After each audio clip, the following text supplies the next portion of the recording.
Welcome to the deep dive. Today we're tackling something pretty fundamental, actually. Basic banking terms and phrases. Yeah, stuff that comes up all the time. Exactly. We want to make those everyday money tasks feel, well, smoother and maybe a bit less intimidating for you. Right. We've been looking at this great resource. It's all about learning practical English through conversations. And our mission, really, for this deep dive is to pull out the key English words and phrases you actually need for common bank stuff. Kind of a shortcut, so you can feel more confident walking in there or banking online.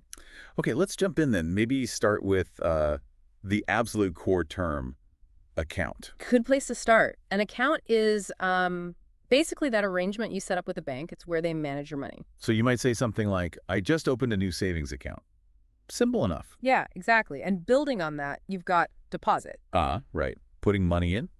Putting funds into your account. Like, I need to deposit this check later today. Okay, makes sense. And the opposite of putting money in? That would be withdraw, taking money out.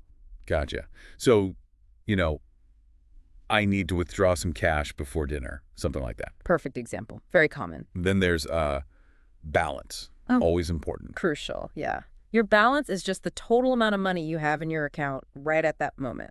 So you might ask the teller, can you tell me my current balance? Exactly. And one more key one for now. Loan. Right. This is when you borrow money from the bank. And the deal is you pay it back over time, often with interest, of course. Like, we're thinking about getting a loan for a new car. Precisely. So those are some foundational terms. But, seeing them used is really where it clicks. Totally agree. The resource we looked at had this short dialogue. Someone at the bank, it makes it much clearer. Yeah, it really does. It sets the scene. Right. So imagine. Customer walks up to the teller, wants to open an account. What's the first thing they say? Well, in this example, it's pretty straightforward. Just, hi, I'd like to open a new account. Nice and direct. Polite. Good start. Definitely. And then the teller responds by outlining the main options, right? Yeah, they say something like, okay, well, we have checking accounts, savings accounts, and business accounts. Which immediately shows you the basic types. Gets you thinking about what fits your needs. So in this little scene, the customer specifies, I'm interested in opening a savings account. Clear communication. Then the teller moves on to the practicalities, the paperwork stuff. Right. Asking for identification. What did they ask for specifically? 2 forms of identification and proof of address, which is pretty standard, really. Yeah, you hear that a lot. And they gave examples. They did. A driver's license and a utility bill. Super common examples. Things most people have readily available. Good to know those specifics. And the teller just confirms that works. Simple as that. Yeah, quick confirmation. Then very naturally, the conversation shifts. To online banking, right. That seems almost automatic these days. It really does. The teller asks, would you like to set up online banking as well? And the customer's keen. Yes, that sounds great. It just shows how expected that service is now. Absolutely. And then finally, the wrap-up. Information about what happens next. Yeah, the teller explains the debit card and account details will come in the mail. How long do they say? Within 7 to 10 business days. Gives the customer a clear time frame. And it ends politely. Thanks for your help. Yep.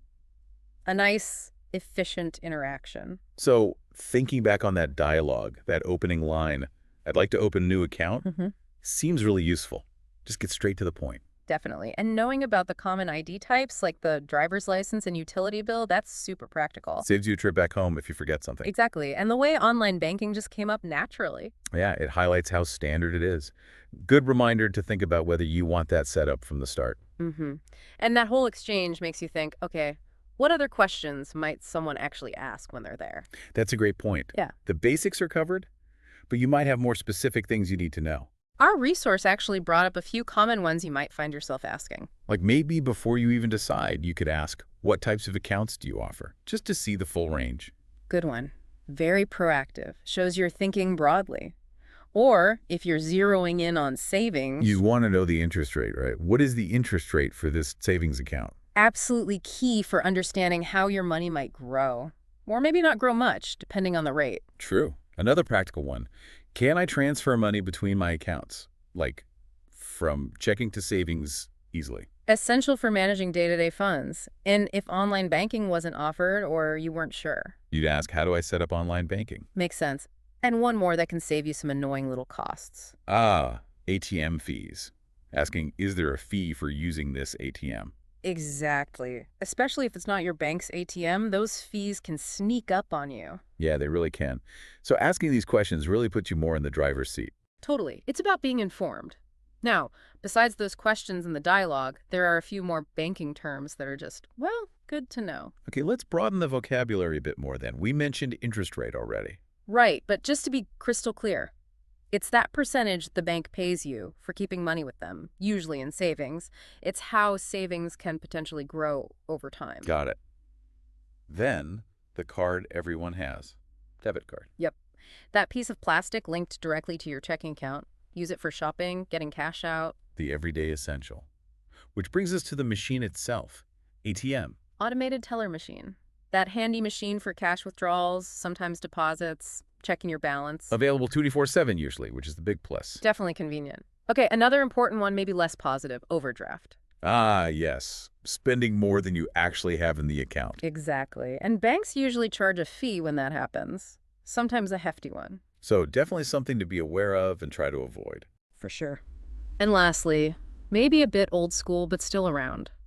Check, or check as it's often spelled. That written order telling the bank to pay someone. That's the one. Less common now with everything digital, but, they still exist for certain things, like maybe paying rent sometimes. Right.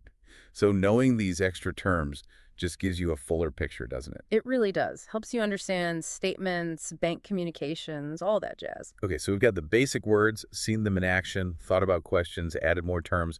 What about just managing everything day to day? The resource had some tips for that too, right? It did, yeah. Some really practical advice for just staying on top of things. Actionable stuff. Like the first one. Keep track of your balance. Sounds obvious, maybe. Well, it is obvious, but people don't always do it consistently. Regularly checking means you know what you can spend, and you spot any weird transactions quickly. Good point. Avoid surprises. And the next tip ties back to what we discussed. Set up online banking. Yeah, the convenience factor is huge. Managing your accounts, paying bills, transferring money whenever, wherever, assuming you have internet. Huge time saver. Okay. What else? Know the fees. We touched on ATM fees, overdraft fees, but there might be others, like monthly maintenance fees on some accounts. Right. So it pays to actually read the information the bank gives you or just ask directly. Be aware of those potential costs. Saves you money in the long run. And the final tip is all about safety. Secure your account. Makes perfect sense. Absolutely critical. Using strong passwords, keeping your PIN in secret, basic but essential security hygiene to protect your money. Non-negotiable, really. Couldn't agree more. These tips are all about being proactive and careful with your banking. So just to quickly recap this whole deep dive, we've unpacked some core English banking vocabulary. Looked at how it works in a real bank counter interaction. Talked about common questions you might ask to get more info. Defined some other useful terms like interest rates and overdraft. And finished with those really practical tips for managing your accounts safely and effectively. And hopefully the big takeaway for you listening is just feeling a bit more, well, empowered, less stressed, maybe? Yeah, dealing with banks shouldn't feel like a huge hurdle. Knowing the language, knowing the basics, it really does give you more confidence. Absolutely. You feel more in control. Exactly. So maybe as you go about your week, think about which of these terms or situations might pop up for you. Or, looking ahead, perhaps consider what else about banking feels a bit confusing. Is it digging deeper into online banking features? Or maybe understanding the whole process of applying for different kinds of loans? Yeah. Food for thought. Where might you need a bit more clarity next?